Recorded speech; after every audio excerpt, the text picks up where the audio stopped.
बुजुर्ग महिला के घर घुसे हथियार बंद चोर और किया नकदी और सोने पर हाथ साफ।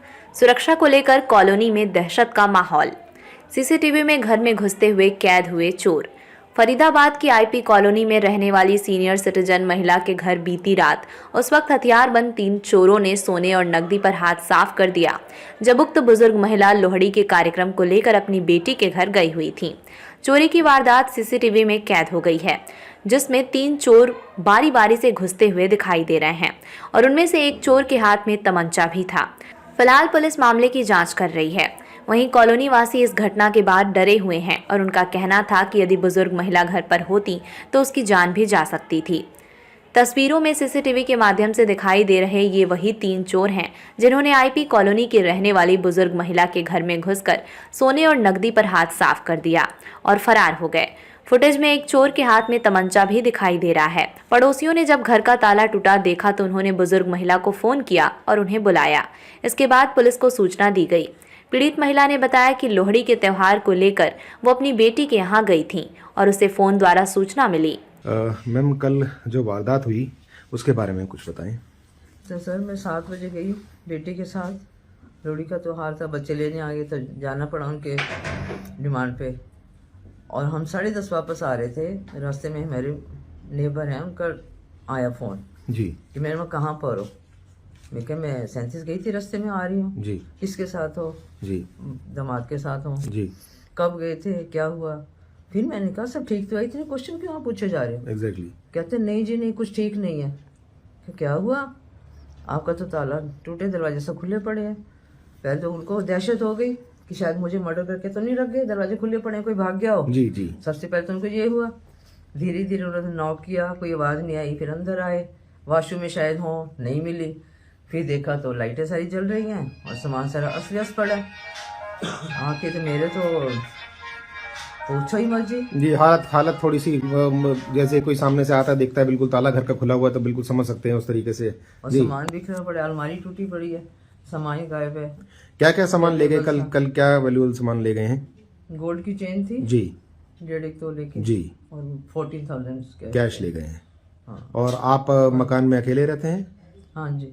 तो ये सुरक्षा संबंधित जैसे कि आपके आसपास में जैसे रेजिडेंट वेलफेयर एसोसिएशन होती है तो उनमें जानकारी है इस प्रकार की कि जैसे कोई बुजुर्ग जो घर में अकेले रहते हैं तो उनकी सुरक्षा वो भी प्रोवाइड करते हैं, कुछ उसके बारे में कुछ कार्रवाई की जाती है? बस अभी तक हमने ऐसा नौबत आई भी नहीं, अब आई तो देखेंगे। अभी तक तो कुछ लगा नहीं ऐसे किस पैसों की सुरक्षा दी जाती हो सीनियर सिटीजन को। तो रात में मौके पर कोई पुलिस, कोई प्रशासन से किसी ने कॉल वगैरह किया? पुलिस पहुंची थी मौके पर? पहुंची थी, थोड़ी सी लेट आई थी। जी जी। आधा पौना घंटा। वहीं पीड़ित महिला के पड़ोसी का कहना था कि इस घटना के बाद वो सब लोग डरे हुए हैं क्योंकि चोरों के पास हथियार भी था और यदि महिला घर में होती तो उनकी जान भी जा सकती थी।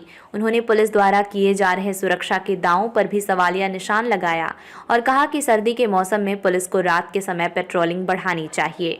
देखें क्या कहें इसके लिए देखो ये एक नेग्लिजेंस है, ये एक बहुत बड़ी ये आरडब्ल्यू की तरफ से भी है। और बाकी देखो सेफ्टी सिक्योरिटी के लिए यहाँ पर गार्ड तो है, लेकिन इतना वो है नहीं क्योंकि जो बाहर की कॉलोनी है, अनऑथराइज कॉलोनी है, वहाँ से भी लोग आते जाते हैं। कई दरवाजे हैं और भी कई सारे पीछे से भी आते जाते हैं। यहाँ पे जो ये मेन हाईवे पे काम भी चल रहा है। मेन वो है जैसे हमें मालूम चला कि हमारे ऊपर सीनियर सिटीजन रहती हैं और हमें मालूम चला कि भाई उनके यहाँ पे चोरी हुई, तो एक पड़ोसी ने हमें बताया कि ऐसा है। तो हम भी मतलब जब से इतने डरे हुए हैं और इतना मतलब यहाँ पे ये देखा जाए कि उसके बाद पुलिस भी आई थी, पौने घंटे के करीब आए। हमने 112 पे कॉल भी की थी, कराई थी।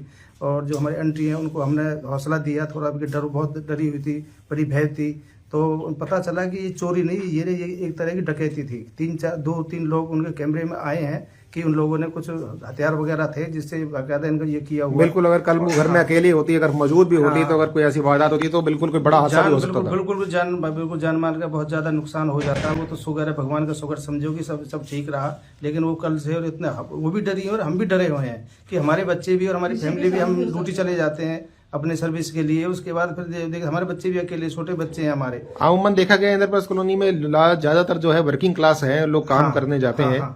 तो अपने बच्चे जो पीछे कहीं छोड़ जाते हैं कि बच्चों का भी कहीं ना कहीं एक तरीके से बिल्कुल बहुत बड़ा क्वेश्चन मार्क है सेफ्टी और सिक्योरिटी के लिए। अब इसमें पुलिस को यहाँ पे कुछ चेक पोस्ट वगैरह या कुछ इस तरह से बनाना चाहिए। जिस तरह की यहाँ पे लोग रहते हैं, काफी मकान है, काफी लोग हैं, हजारों में लोग रहते हैं। और तो उनके हिसाब से जो एक मतलब सेफ्टी और सिक्योरिटी जो आदमी अपने आप को खुद सब महसूस समझे, वो हमें अभी नहीं मिल पा रहा है।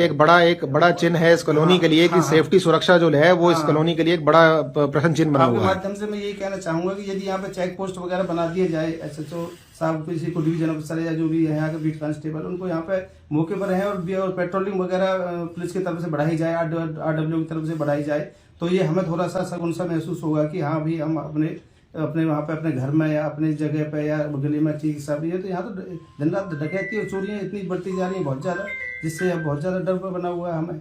कहीं ना कहीं इसके अंदर प्रशासन की लापरवाही नहीं कहेंगे आप, क्योंकि प्रशासन तक बात जो पहुंचती है उनके कानों तक लिखित शिकायतें जा रही हैं कि कहीं ना कहीं कॉलोनी के जो गेट बाईपास, जहां तक हमें पता है बाईपास के गेटों को लेकर भी एक बड़ा विवाद छिड़ा हुआ था कि बंद करने के लिए ये भी छड़ा हुआ है, लेकिन अब क्या ऊपर से क्या प्रेशर है या पॉलिटिकल क्या प्रेशर, जिसकी वजह से गेट बंद नहीं हो पा रहे हैं। अभी तो टेम्परेरी गेट बंद है, अब आगे कह नहीं सकते, कंटिन्यू बंद तो रहना चाहिए ये। हालांकि देखा गया उस गेट बंद होने के बावजूद भी लोग टाप के जाते हैं उसके ऊपर से। तो बात है ना, लोग ड्यूटियां जाते हैं, टॉप पे जाते हैं गेटों को ऊपर से क्रॉस करके, जबकि उनको ये भी है सारे सरिया वगैरह भी निकले, लेकिन उनको फिर भी अपना वो नहीं रहता डर, उसके बाद भी वो मतलब उसमें इतना ज्यादा लापरवाही। फरीदाबाद से शिवम शर्मा की रिपोर्ट।